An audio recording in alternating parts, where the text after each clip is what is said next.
يرجى من حضرات الركاب الطائرات طيران السعودية رحلة رقم 456 والمتوجهة إلى كاليفورنيا.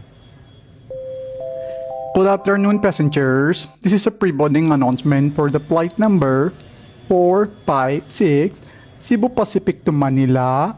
Please proceed to gate number 3.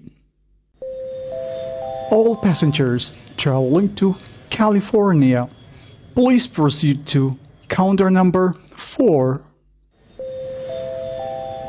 ദയവായി ശ്രദ്ധിക്കുക. Air India express IX 345 അബുദാബിയിലേക്ക് പോകുവാനായി ബോർഡിംഗ് പാസ് എടുത്തിട്ടുള്ള എല്ലാ യാത്രക്കാരും ഗേറ്റ് നമ്പർ 1 വഴി വിമാനത്തിൽ എത്തിച്ചേരാൻ അഭ്യർത്ഥിക്കുന്നു. വിമാനം പോകുമെന്നതിന് യാതൊരു ഉറപ്പുമില്ലാത്തതിനാൽ ജീവൻ നിലനിർത്താൻ ആവശ്യമായ വെള്ളം, ബിസ്ക്കറ്റ് എന്നിവ കയ്യിൽ കരുതാൻ അഭ്യർത്ഥിക്കുന്നു.